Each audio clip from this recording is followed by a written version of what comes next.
Il y a un truc qu'il disait avant de mon entourage, c'est « Ah, quand c'est le gouvernement, il n'y a rien qui peut arriver. » La différence entre ceux qui sont riches et ceux qui sont pauvres, les gens qui sont pauvres gaspillent énormément de temps pour sauver un peu d'argent ou faire un peu d'argent. C'est une question que tout le monde devrait se poser. À combien tu estimes une année de ta vie? Et derrière, tu dois regarder le montant qui est en face et comparer les deux. Mais il faut comprendre que dans la vie, tu ne pourras rien obtenir si tu n'investis pas soit de l'argent, de l'énergie et du temps. Et j'aime souvent dire à mes clients ou aux gens qui sont intéressés par le programme, c'est qu'on va vous accompagner à bien faire la première acquisition parce que c'est elle qui va vous setter pour le reste, qui va vous set for life. Beaucoup de gens s'arrêtent effectivement à cette porte, que ce soit l'investissement dans un programme d'accompagnement, que ce soit l'effort d'aller faire cette offre d'achat ou cette visite, que ce soit l'énergie qu'il y a à mettre dedans, que ce soit le déficit de 500 000 $ que ça va leur coûter au début quand ils vont commencer à investir, ils s'arrêtent à ça. Mais c'est parce qu'ils ne regardent pas ce qu'il y a derrière. Est-ce que ça veut dire que maintenant, je n'ai pas des épreuves et que j'ai tout gagné? Bien sûr que non. J'ai un locataire qui était dans un bâtiment tellement sale, sur un 4 logis, qui nous a amené des rats, des souris, des punaises de lit, des cafards. J'ai l'impression qu'il avait démarré un Jumanji.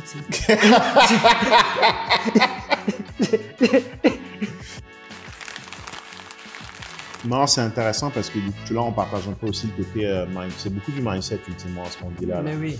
Quand tu es entré dans l'entrepreneuriat, quand tu as compris qu'il fallait que tu fasses le switch, tu as continué à investir. Parle-nous un peu de si tu es confortable de tes différents investissements, comment tu investis, dans quoi tu investis. C'est quoi un peu Julio d'un point de vue immobilier aujourd'hui? D'accord. Alors, moi, je dis souvent que je suis rentré un peu dans l'investissement un peu en gros par hasard parce que j'ai commencé par mon premier achat. C'était un bien un premier achat personnel dans lequel je vivais, c'était à Toronto. Et c'est quand j'ai commencé à acheter là-dedans que je me suis dit, ah, tiens, j'ai commencé un peu à voir les banques, les prêts, les taux d'intérêt, etc., etc. Je trouvais ça très intéressant. Puis j'ai découvert aussi les condofi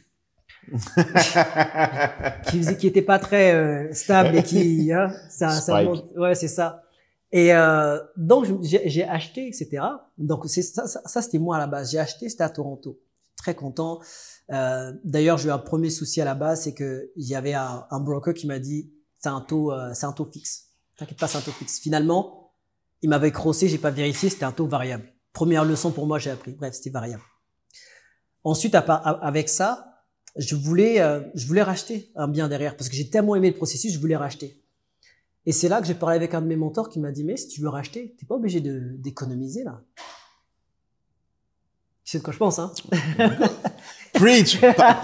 Donne-leur la science, donne-leur la science. Donc, en fait, je parlais avec mon mentor et il m'a dit, mais tu peux simplement refinancer. J'ai dit, refinancer? Comment ça? Il me dit, oui. Après, il me dit, si tu veux, attends 1 an, puis après, tu fais ton refinancement. C'est-à-dire que tu reprends, en gros, est-ce que t'as une vidéo qui l'avait bien expliqué? Le refinancement? Ouais. Non, mais je pense que j'en ai quelques-unes, mais je suis dû pour en sinon, refaire. On aurait pu dire aussi de rediriger dans une des vidéos. Non, je n'ai pas, mais je pense que je vais être dû pour en refaire une bientôt parce que on en parle toi et moi avec beaucoup de facilité, mais je pense que la plupart des gens ne savent pas ce que c'est que le refinancement, en fait. Notre défi, tu sais, c'est quoi, des fois? C'est l'éducation, man. Mais même des fois, quand on parle des choses, là, c'est qu'on parle des choses, des fois, c'est un peu technique, c'est l'air naturel. Mais c'est rendu simple. Mais il y a tellement de gens qui m'ont dit, en fait, Armand, t'as dit ça. J'ai pas compris. Ouais. Explique-leur ce que c'est que le refinancement. Prends ton exemple et explique-leur le refinancement parce que ça va aussi permettre à l'audience de comprendre que c'est pas juste de la théorie. Moi, ma mission avec la fabrique, c'est d'aider les gens. J'appelle ça le 5, 4, 3, 2, 1. C'est en 5 ans, acquérir 4 propriétés pour un total de 3 millions à travers 2 classes d'actifs pour une personne. C'est comme ça que c'est un peu c'est le plan qu'on déploie pour tous nos clients. Ça passe par des refinancements successifs. Et souvent, j'en parle un peu rapidement, notamment dans mes événements. Et je pense que les gens ne comprennent pas forcément ce que c'est que le refinancement. Et toi et moi, on va en passer dessus rapidement. Est-ce que c'est des francophones? Est-ce que c'est des Canadiens? Non, c'est beaucoup des gens issus de l'immigration. C'est des gens comme toi et moi qui sont arrivés ici, soit il y a 2-3 ans, soit il y a 10-15 ans. Mais ça part beaucoup du principe que c'est des gens qui n'ont pas forcément eu l'éducation. Ils en ont peut-être entendu parler. D'accord. Mais si tu prends un exemple tangible, ça va leur permettre de réaliser vraiment la puissance de ce que c'est que le refinancement. Pour moi, le refinancement, c'est la 8e merveille au monde. Ouais. La 7e, c'est les intérêts composés, comme disait Einstein. Et puis cumuler derrière. Et le 8e, c'est effectivement le refinancement. Surtout quand tu viens de France et que tu réalises que ici, voilà, c'est ça, l'immobilier est extrêmement liquide ben oui. et que tu peux juste back to back to back to back. Explique ce que c'est que le refinancement. D'accord. Alors, ce qui s'est passé, c'est qu'il m'a dit, ouais, tu peux faire le refinancement. J'ai dit, mais le refinancement, c'est quoi? Et puis en fait, ce qui s'est passé, c'est que, en gros, pour faire simple, le refinancement, c'est que, admettons sur un an, t'as acheté ton bien à 500 000 et il a pris de la valeur, comme tout bien immobilier. Les biens immobiliers, et pourquoi j'adore aussi les biens immobiliers, c'est que il y a beaucoup de choses qui perdent de valeur, tu vois, au fur et à mesure avec le temps. Mais l'immobilier, même si on dit oui, il y a des gens qui croient à la crise ou qui croient que, bon, ça, on va en parler plus tard, des gens qui rêvent, qui croient que ça va baisser, etc. Mais l'immobilier, sur le temps, gagne toujours. OK? Admettons que vous avez acheté un bien à 500 000. OK? Et que sur un an, par exemple, il vaut maintenant 600 000. D'accord? Donc, ça fait qu'il a pris, en gros, 100 000 de valeur. Donc, en gros, le refinancement, c'est de pouvoir aller voir la banque et moyennant aussi des locataires dedans, etc. Pouvoir aller voir la banque et la banque se propose de vous refinancer, de vous redonner jusqu'à 80% de la valeur que votre bien a fait. C'est-à-dire que la banque va vous dire que, par exemple, vous aurez la possibilité sur ces 100 000 de reprendre 80 000 et de les réinvestir, de racheter un bien immobilier derrière. Donc, ça, c'est quelque chose qui est incroyable. C'est-à-dire que là où des personnes se prennent la tête, par exemple, à se dire que je vais économiser sur le salaire, ou je vais économiser à droite, à gauche, etc. Combien de temps ça te prendrait, avec le marché qui évolue, de pouvoir prendre ça et de le réinvestir? Or, en faisant ça, avec l'immobilier qui monte plus vite, enfin, quel est le salaire qui va te permettre d'économiser ce genre de somme-là? Et encore, là, je suis gentil sur le 100 000. Je pense que tu as connu beaucoup plus que ça. Et moi, Ouais, on l'a tous connu beaucoup plus que ça. Mais ça, c'est un exemple rond pour rester conservateur, pour donner un exemple, en fait, de refinancement. Et donc, quand tu achètes, comme sur un de mes bâtiments, j'avais refinancé. C'est-à-dire que j'ai repris 80% de la valeur du bâtiment et j'ai réinvesti directement pour racheter encore un autre bâtiment. Il y a un élément qui est quand même puissant dans ce qu'on dit là. C'est qu'on a la possibilité de constamment pouvoir aller chercher du levier, oui. De constamment pouvoir aller chercher de l'argent sur des bâtiments existants. Souvent, quand tu vas commencer ta première acquisition, tu vas la faire au forceps, voilà, en allant chercher ta propre épargne. Et j'aime souvent dire à mes clients ou aux gens qui sont intéressés par nos programmes, c'est qu'on va vous accompagner à bien faire la première acquisition parce que c'est elle qui va vous setter pour le reste, qui va vous set for life. Ce que je veux dire par là, c'est que c'est cette propriété que tu vas acheter qui va t'aider à acheter la deuxième. Et c'est 1 et 2 qui va t'aider à acheter 3. C'est 1, 2, 3 qui va t'aider à acheter 4. C'est 1, 2, 3, 4 qui va t'aider à acheter 5, 6, 7, 8 et ainsi de suite. Exactement. Le côté un peu exponentiel de la croissance d'un parc immobilier, les gens ne la réalisent pas, surtout lorsqu'ils sont encore devant la porte, qu'ils ne sont pas entrés dans ce monde-là. Ils n'ont pas encore vu ce qu'il y a derrière la porte. On parlait tout à l'heure du fait de si les gens savaient ce qu'il y avait derrière, ce serait beaucoup plus simple pour eux. Ouais. La raison pour laquelle toi et moi, on a beaucoup de facilité à monter sur des transactions, c'est qu'on a déjà goûté aussi à quelque chose. Aujourd'hui, acheter pour moi un bâtiment, mon plus gros projet aujourd'hui, c'est un projet de 110 millions. Pour moi, c'est pas différent de mon projet de Gatineau de 16 millions. C'est pas différent de mon premier projet à Sherbrooke qui était de 750 000 à 2 millions. C'est pas différent de mes bâtiments que je construis à 2,5 millions à Sherbrooke. Parce que, ultimement, j'ai déjà goûté à plus basse échelle. Une fois que tu as fait en fait, je pense que si tu vis au Canada, en Amérique du Nord, il y a 2 choses que tu dois absolument goûter dans ta vie. Premièrement, c'est le refinancement. Ouais. Et deuxièmement, c'est l'entrepreneuriat. Exactement. Le refinancement, c'est quelque chose de... En fait, tu te rends compte que la banque te paye pour que tu conserves ton bâtiment. Le refinancement, ultimement, c'est que tu te revends le bâtiment à toi-même. Ouais, exactement. Libre d'imposition. Il y a 0 imposition là-dessus. Tu payes, mais quand je dis 0, c'est pas 0.0, c'est 0, 0, 0. Il y a 0 imposition sur l'argent que tu sors d'un refinancement. Tu peux t'en servir pour aller faire la vie que tu veux. Moi, je te conseillerais de le prendre pour acheter d'autres bâtiments. Le réinvestir, bien sûr. Et en gros, tu te fais payer par une banque pour qu'elle te donne plus d'argent pour que tu conserves le bâtiment. Et en plus, cette dette-là va être remboursée par tes locataires. Mais c'est vraiment, et c'est ça le truc. Et là où le système, j'adore ce système-là, c'est parce que je sais que finalement, les banques aussi, ça leur rapporte aussi. Je veux dire, c'est intelligent. Donc, quand je vois d'autres systèmes où ils le font pas, je me dis, ah, c'est dommage. Et le point important là-dedans, c'est de comprendre que c'est pour ça que j'ai choisi l'immobilier. Parce que tu sais, ultimement, on appelle ça du levier, aller chercher de la bonne dette sur un actif pour s'en servir pour acheter autre chose. On appelle ça du levier. Les banques pourraient faire la même chose sur d'autres actifs. Elles le font sur les actions, sur les gros portefeuilles. Mais la raison pour laquelle j'aime particulièrement l'immobilier en Amérique du Nord, donc ce que je te dis là, ça s'applique bien sûr au Canada, mais aussi aux États-Unis, c'est que la valeur intrinsèque d'un bâtiment ne vient pas seulement du fait que monsieur, madame, tout le monde est prêt à payer le prix que tu en demandes quand tu le mets sur le marché, mais ça vient aussi du fait que la banque reconnaît cette valeur intrinsèque. C'est parce qu'elle reconnaît cette valeur intrinsèque de 1 million, par exemple, qu'elle est prête à te prêter 800 000 dessus. Donc, la valeur de ton actif n'est pas virtuelle. C'est une vraie valeur qui est reconnue par le marché, mais qui est aussi reconnue par les institutions financières qui sont quand même les organismes les plus puissants monétairement dans un pays. C'est pour ça que l'immobilier en Amérique du Nord ne pourra jamais se casser la gueule. J'entends les sirènes qui parlent de crise immobilière. Continuez. Mettez-vous sur la touche. Pardon, continuez. Moi, je t'arrête avec toi quand les gens parlent d'opportunités et de crise. Je suis content quand on augmente les taux. Quand les taux ont augmenté, j'étais content. Surtout dans le résidentiel. Bon, là, on va voir c'est qui est qui. Parce que les taux, ça sépare les boys des men. Ça sépare les garçons des hommes. Puis, je n'ai jamais fait autant de cash que depuis que les taux ont augmenté. Mes 2 dernières propriétés que j'ai achetées, j'en ai acheté une à 700, elle était listée à 750. Je l'ai achetée à 625 000. L'autre, elle vaut à peu près 550. Je l'ai achetée à 450. Parce que c'était des conditions de marché particulières où est-ce que les gens ne voulaient pas parce que les taux étaient élevés. Donc, le vendeur a été mal pris avec une propriété où est-ce qu'il n'y avait pas beaucoup d'acheteurs. L'offre et la demande. C'est ça. Une offre, moins d'acheteurs.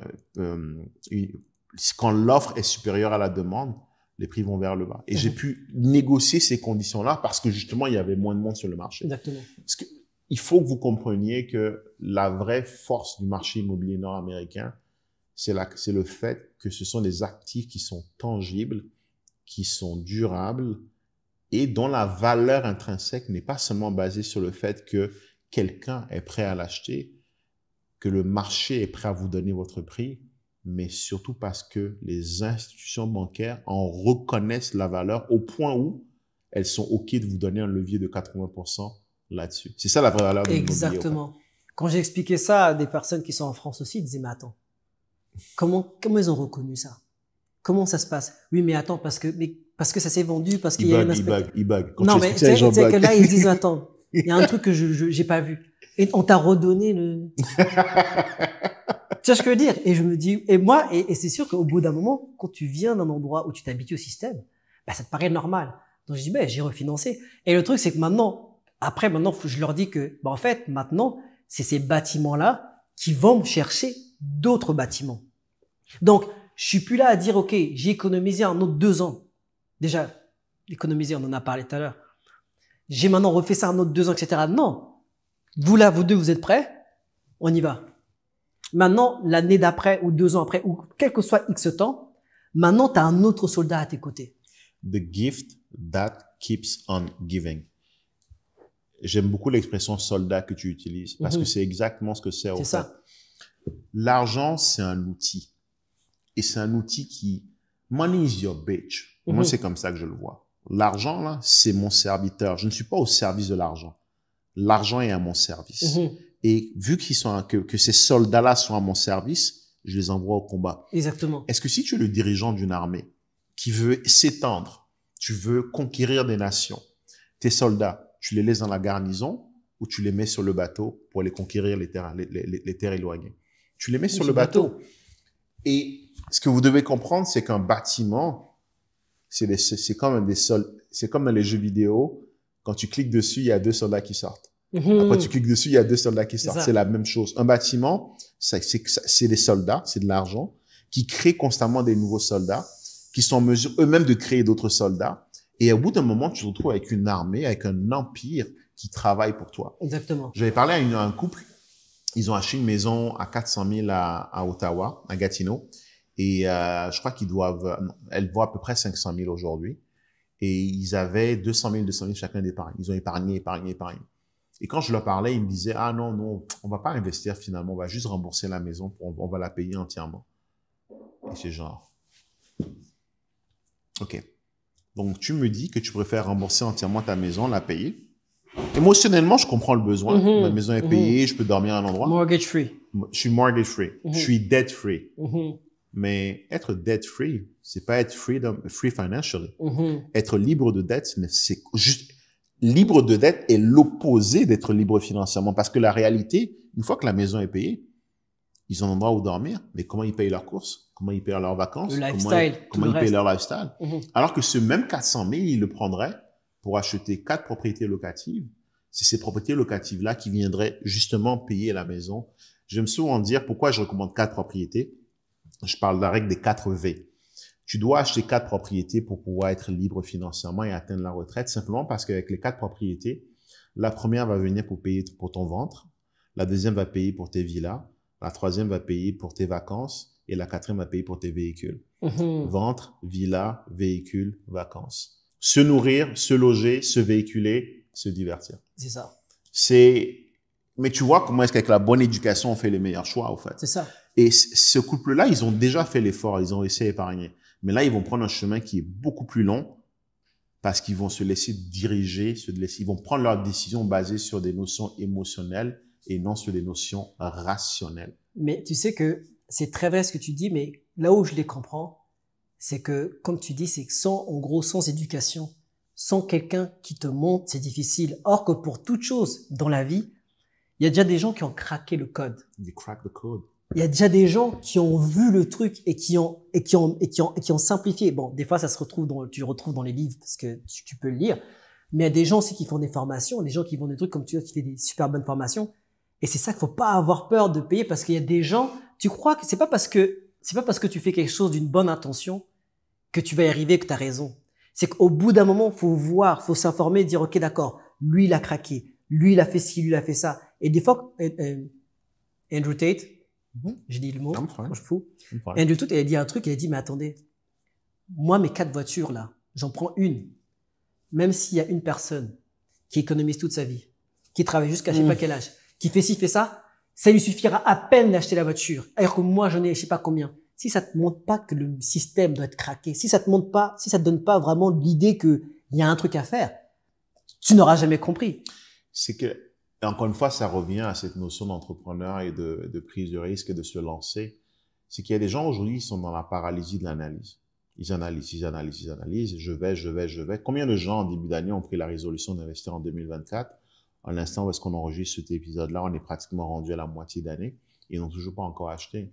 Pourquoi? Parce qu'ils se disent, je vais. Des fois, en fait, ce que ça prend, quand je te parle du fait que la transformation est dans la transaction, je te garantis qu'ils auraient investi dans un programme, ils se diraient, non, j'ai investi. Il faut que j'y aille.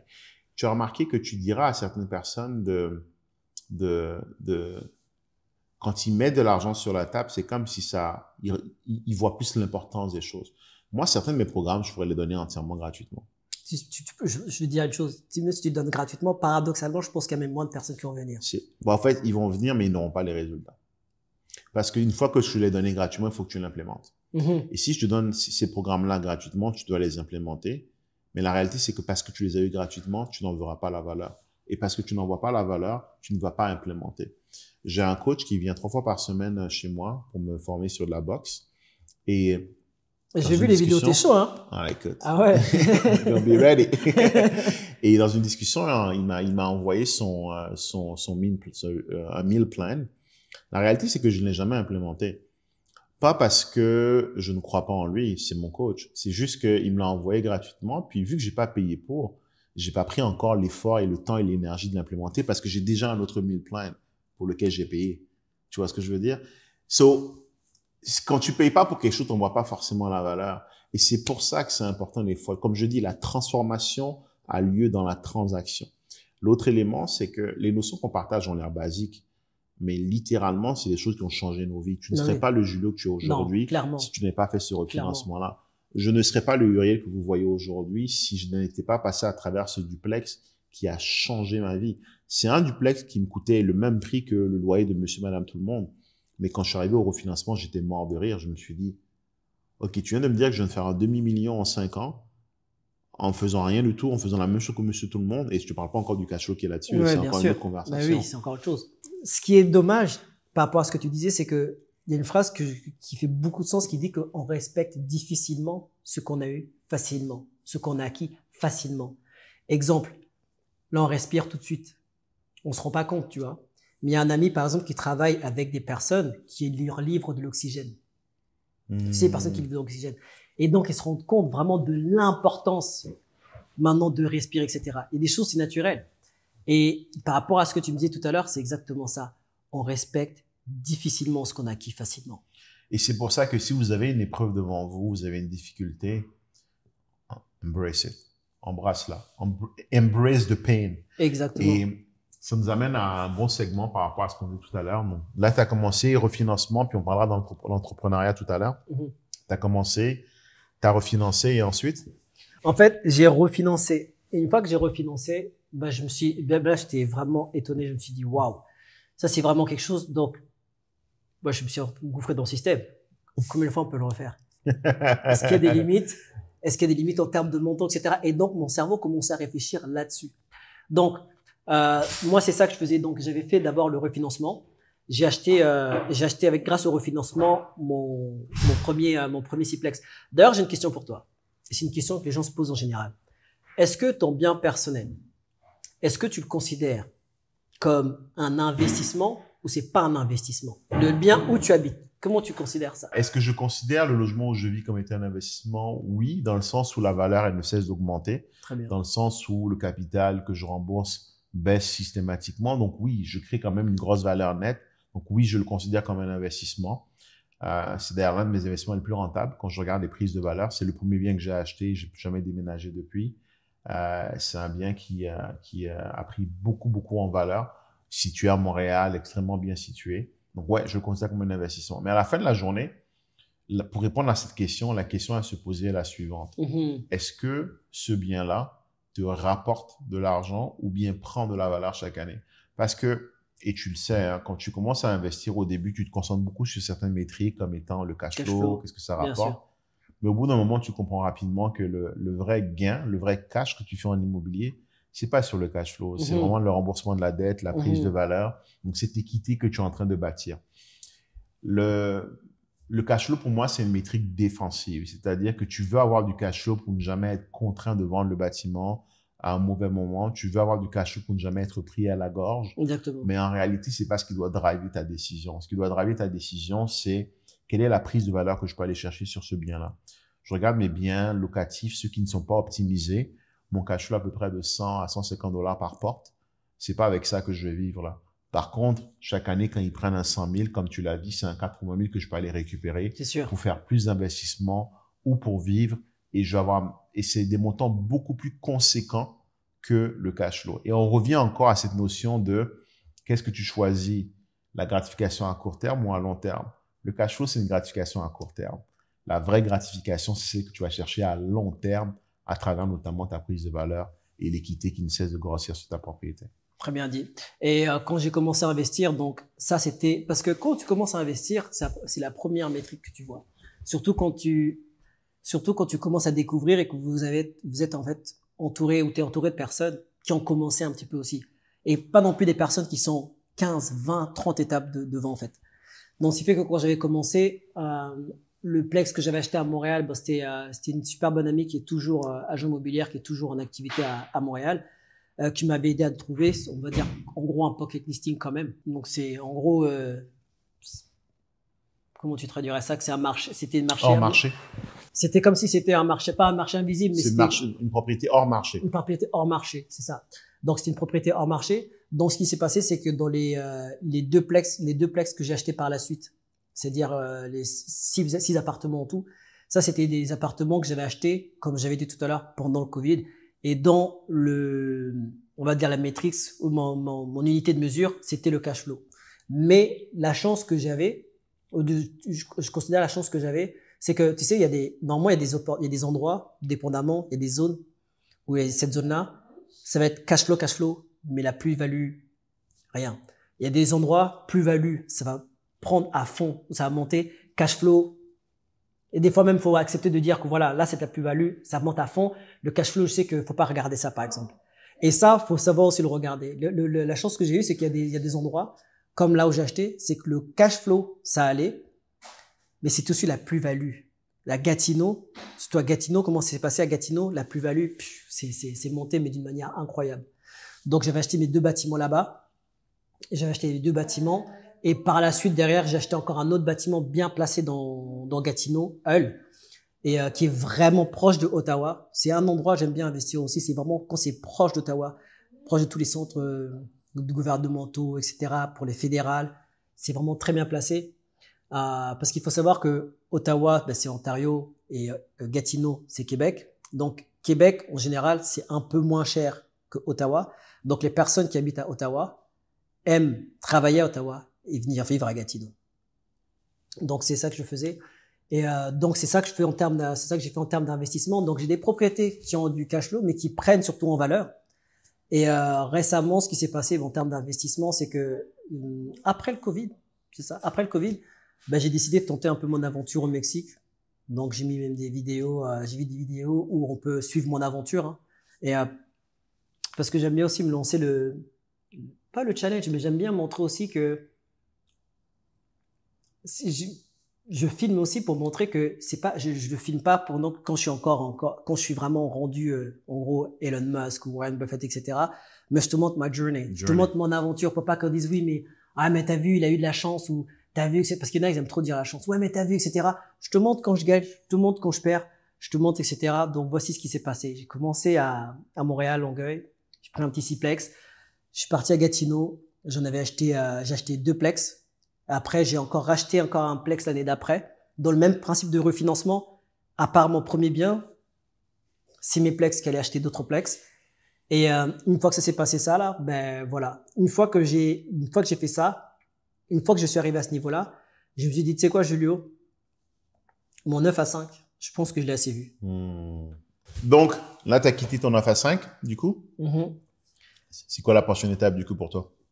C'est de continuer à faire ce que je faisais en immobilier, mais en étant à temps plein.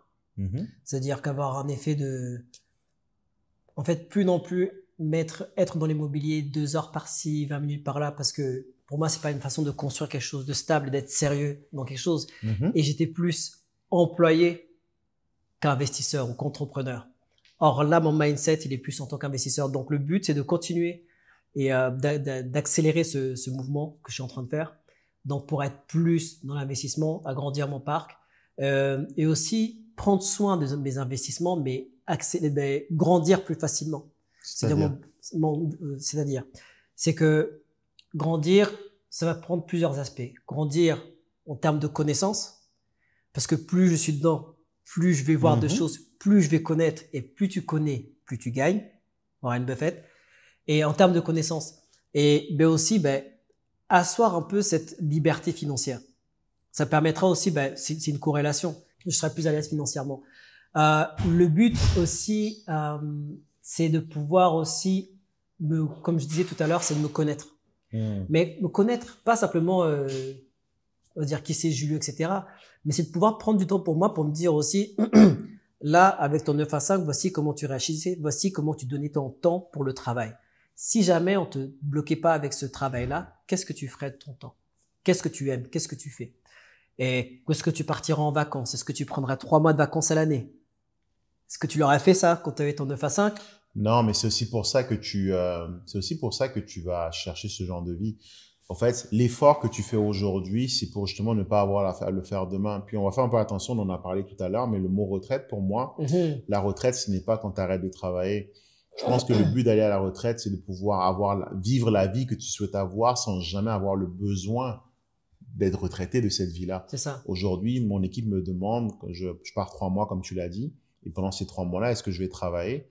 Oui, je continue à m'occuper de mes clients, continuer à m'occuper de mes bâtiments, continuer à structurer des transactions à distance. pour moi, c'est pas du travail. C'est ce que j'aime faire. Donc, non, c'est pas une difficulté. Mais ça. ça revient à ce que tu disais tout à l'heure, qui est de dire, la difficulté que tu es prêt à avoir aujourd'hui, c'est celle qui va faire que demain, tu n'auras pas ces difficultés. Par contre, si tu souhaites éviter la douleur aujourd'hui, tu vas l'avoir demain, cette douleur-là. Je crois que c'était le coach de Kobe et de Jordan qui disait, si tu penses que le prix du succès est élevé, attends quand tu vas recevoir la facture du regret.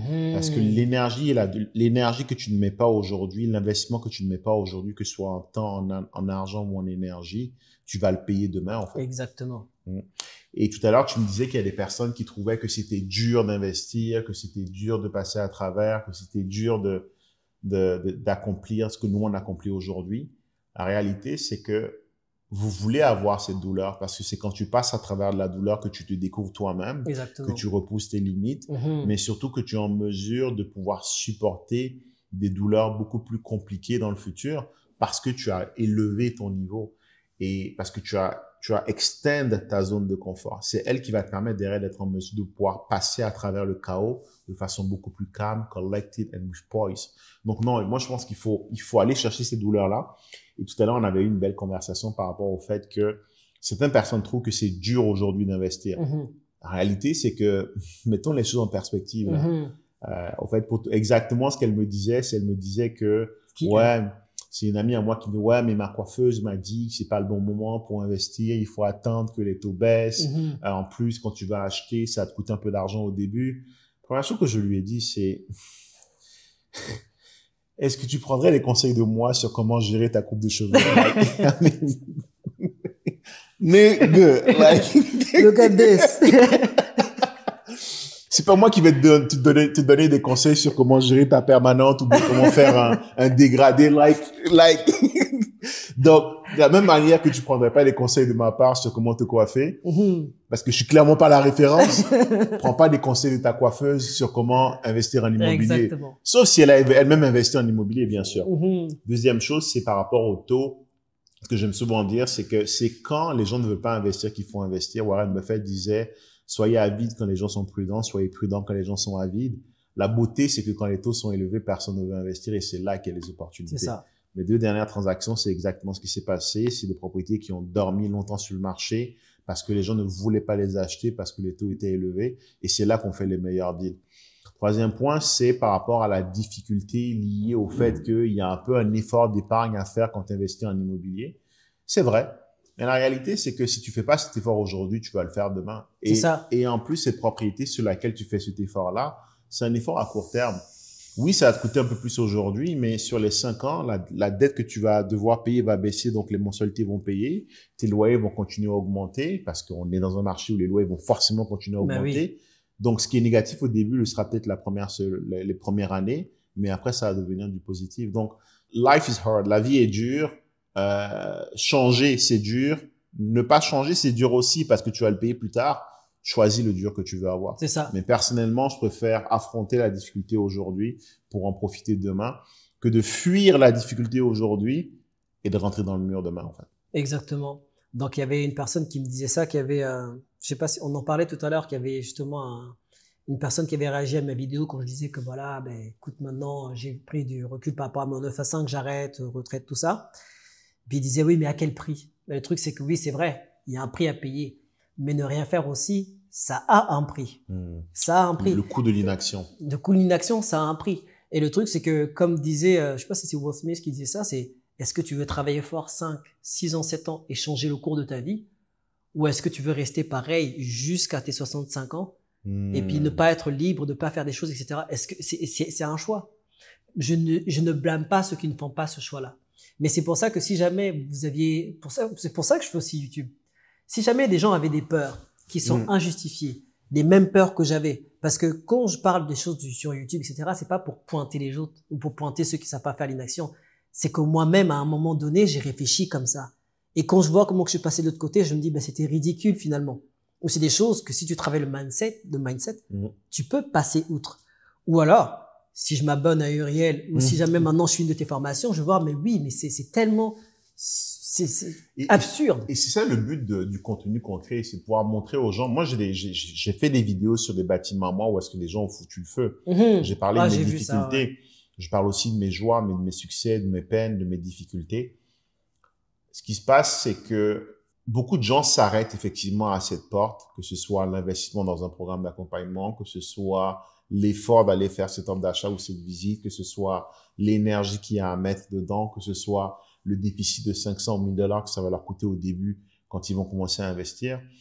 Ils s'arrêtent à ça. Mais c'est parce qu'ils regardent pas ce qu'il y a derrière. Donc, ce que nous, on essaie de faire, c'est de montrer justement ce qu'il y a derrière. Il y a des difficultés, il y a rien de facile dans la vie. C'est sûr. Ce qu'il y a à faire est simple. Les étapes sont connues. C'est ça. Elles sont partout disponibles. C'est pas de la science infuse qui débarque. Non, on n'a pas réinventé la roue d'une manière pour ce qui est des principes. Après, dans la manière de faire, dans l'accompagnement, le fait qu'on vous tienne la main, ça fait une grosse différence. Mais ce qu'on fait est simple et c'est ce qu'on explique sur nos médias sociaux. Si les gens se concentraient sur ce qu'il y avait derrière la porte, je pense que ils prendraient plus facilement la décision d'avancer. Et la réalité, c'est qu'à un moment, tu dois être OK de prendre une chance sur toi-même. Tu dois être OK de te dire, je parie sur moi-même au lieu de parier sur le travail que mon boss me donne. Il n'y a rien de mal à ça, mais la réalité, c'est que si tu ne crois pas assez en toi pour investir en toi, pourquoi est-ce que la vie te ferait assez confiance pour te donner des choses à gérer? Pourquoi la vie te donnerait encore plus? C'est clair. Pour que tu aies plus de ressources à gérer. Si aujourd'hui, tu as déjà du mal à gérer, puis ça me rappelle une parabole dans la Bible, où est-ce qu'un maître, en partant, a donné 1 talent à un de ses serviteurs, 2 talents à un de ses serviteurs et 5 talents au 3e serviteur. Celui qui en a eu 5 les a pris, il les a investis, il les a multipliés par 2, il a ramené 10 talents. Celui qui en a eu 2 a fait la même chose, il en a ramené 4. Et celui qui en a eu un seul l'a enfoui sur la terre. Un talent, c'est drôle d'ailleurs que le mot talent a été utilisé. C'était la monnaie qui s'utilisait à l'époque. Il l'a enfoui sous la terre. Et quand le maître est revenu, il a dit, ah tiens maître, voici le talent que tu m'as donné. Je l'ai protégé parce que j'avais peur de le perdre. Le voici. Alors que les autres ont doublé ce que le maître leur a donné. Qu'est-ce que le maître a fait? Il a chassé de la maison celui à qui il en a donné un seul. Parce qu'il lui a dit, je t'ai confié une responsabilité. Tu n'as pas multiplié ce que je t'ai donné. Tu n'es pas quelqu'un de confiance, sors de chez moi. La vie, c'est la même chose. Aujourd'hui, on a tous un talent, que ce soit une aptitude, que ce soit des revenus d'emploi. Si tu ne les prends pas pour multiplier à travers l'investissement, en réalité, ce que tu fais, c'est que tu craches à la face de Dieu en te disant, ce qu'on m'a donné, je ne vais pas le multiplier. Non, c'est sûr. Je pense que c'est un gaspillage, c'est un crime, littéralement, en fait. Et oui, il y a des peurs, oui, il y a des challenges. Mais la réalité, c'est que quand tu commences à te concentrer sur ce qu'il y a derrière, si tu te concentres sur le rendement et non sur le coût, tu te concentres sur ce que tu peux obtenir et non sur ce que ça va te coûter, tu comprends que finalement, le retour, il est asymétrique et que tu dois te lancer. Moi, c'est comme ça que je le vois. Donc, c'est ça que j'ai découvert après avoir pris ma retraite du 9 à 5. C'est ça. Donc, j'ai plus de flexibilité avec mes enfants, de me dire que je vais participer j'ai des moments clés, je vais participer, des moments où je vais développer, des moments où je suis plus impliqué dans la maison plutôt qu'avant où des fois, c'est tout bête, mais des fois, on va dire, chacun était impliqué à travailler, donc à 14 heures, personne n'avait mangé, il faut qu'on aille chercher les enfants, etc. Et on était juste en forme pour le travail, c'était de l'énergie mal investie, en fait. Donc là, l'énergie est mieux investie par rapport au bâtiment, par rapport au maintien du bâtiment, pour savoir ce qui se passe autour de nous, qui est autour de nous, qui est autour de moi. Je me suis aperçu que, en me réveillant tout ça, c'est que là, je suis beaucoup plus conscient de ce qu'il y a autour de moi, des gens qui m'entourent, ceux qui m'apportent vraiment, ceux qui me tirent vers le haut, ceux qui ont ces mêmes intérêts-là, ceux qui me font grandir, ou ceux qui me font perdre du temps. Toutes ces choses-là, parce que des fois, il y a des gens, on en a parlé la dernière fois, il y a des gens, même s'ils ne sont pas forcément méchants ou, on va dire, qui vous font pas forcément du mal, mais ils ne vous apportent rien de concret dans votre développement. C'est quelque chose aussi, des fois, à considérer du temps que tu donnes à ces personnes-là. Donc, j'ai vu tout ça, et c'est tout ça qui m'a fait, depuis que j'ai pris ma retraite du 9 à 5, je ne regrette absolument pas. En termes de développement, j'en parlais avec ma conjointe récemment, là, et elle me disait, mais c'est incroyable, tu sais, ce que tu as fait par rapport à tes gestionnaires, etc. Ce que tu as fait, ce que tu apprends, la manière que tu grandis, puis ce que tu as sauvé, ce que tu vas réinvestir, c'est un game changer. C'est vraiment le jour et la nuit. Donc, de là, je ne regrette pas. Donc, voici pourquoi j'ai retraité. pour prendre plus soin de mes bâtiments, soin de la famille, gérer mon temps, améliorer ma situation financière aussi, la décupler aussi, et puis de faire ce que j'aime aussi et me connaître. Donc, est-ce que ça veut dire que maintenant, je n'ai pas des épreuves et que j'ai tout gagné? Bien sûr que non. Je te disais la dernière fois, j'ai des grosses épreuves qui m'arrivent. Par exemple, j'ai un locataire qui était dans un bâtiment tellement sale, sur un 4 logis, qui nous a amené des rats, des souris, des punaises de lit, des cafards. J'ai l'impression qu'il avait démarré un Jumanji, tu sais. J'ai l'impression qu'il a lancé un jeu et que je me suis dit, mais où est-ce qu'on est? J'entendais le tam-tam. Je me suis dit, c'est fou. Une personne. Bah, tu vois, et je peux comprendre qu'il y a des gens que, ben, ça les freine beaucoup, qu'ils ont peur. Mais c'est des choses, je me dis, mais non, une fois que je sais comment résoudre ça, qu'est-ce qui a fait au niveau du locataire qui a fait ça, comment éviter ça, quels sont les exterminateurs, qu'est-ce que le gestionnaire, qu'est-ce qu'il a mal fait, ça me permet de l'enlever, etc. Ça me permet d'améliorer ma structure. Donc oui, est-ce qu'il y a des soucis de trésorerie? On en parlait tout à l'heure, est-ce qu'il y a des soucis de trésorerie? Oui, on va pas dire que, c'est pas maintenant dire que voilà, j'ai tout gagné, etc. Malheureusement ou heureusement, ma page YouTube ressemble pas non plus à un Instagram des gens qui sont en mode Dolce & etc. Je suis pas là pour juger. Moi, je vous dis, ben voilà, là, il a fallu réparer ça, ben là, le timing pour ça, c'était pas bon, là, j'ai fait ça, je retourne. Mais en gros, au final, tu ne perds pas. Pourquoi? Parce que tu apprends et tu avances de là. Tu perds quand tu abandonnes et tu laisses la chose. Voilà, c'est ça. Fail forward. Tomber de l'avant. Tomber de l'avant. Qu'est-ce que j'ai appris dedans? Moi, quand j'ai une difficulté, c'est OK. C'est quoi l'apprentissage? J'ai une difficulté? Good. Qu'est-ce que je peux en apprendre? Tu vois, j'ai un problème? OK. Merci la vie d'abord pour ce problème. Quelle est la leçon que je dois en tirer? Comment je fais pour être meilleur la prochaine fois? C'est ça. Le bâtiment de 4 logements, est-ce que c'est celui de Longueuil? Non. Longueuil, c'est 6. C'est à Gatineau, celui-là. Parfait. Écoute, c'est super intéressant parce que il faut que les gens réalisent qu'en réalité, que le chemin, que quand tu es un investisseur, tu deviens un entrepreneur. Quelqu'un qui prend un risque, mais pour aller chercher un meilleur rendement. Quelqu'un qui entend des choses et qui apprend à chaque fois qu'il a un challenge, une difficulté. Et c'est à travers ça que tu deviens la personne qui est en mesure d'attirer à toi les bonnes choses. Donc, écoute, super intéressant ton parcours de comment tu es arrivé à Montréal, ensuite Toronto, Ottawa, tes différents investissements, ta chaîne YouTube. D'ailleurs, si on veut te retrouver, où est-ce qu'on peut te retrouver, Julio? Vous pouvez me retrouver sur YouTube, Facebook et Instagram, Julio Kimfoko Immobilier, c'est tout simple. Venez vous abonner, puis je vous partage mes aventures. Comment est-ce que je fais, en fait, en tant que personne, partie de rien, pour que vous puissiez investir et maintenant atteindre l'indépendance financière. Donc, je vous partage toutes mes expériences et vous pouvez venir vous abonner. Parfait. Si vous avez aimé cet épisode, n'hésitez pas à le partager, à le liker, à laisser un commentaire nous disant quelle est la partie du parcours de Julio que vous avez le plus aimé, mais surtout quelle est la leçon que vous avez le plus retenue de tout ceci. Si vous voulez en savoir plus sur nos programmes, vous trouverez un lien dans la description pour vous inscrire à un de mes événements dans lequel justement je vous partage dans le détail certaines des transactions que j'ai faites, comment je les ai trouvées, comment je les ai financées et comment je les ai accomplies. Et je partage aussi l'ensemble de nos programmes dans lesquels on aide nos clients à pouvoir se bâtir un patrimoine et ce à travers l'immobilier. C'était Uriel en direct de Montréal. Julio, un vrai plaisir. Merci beaucoup. Prends soin de toi. Bye bye. Salut tout le monde.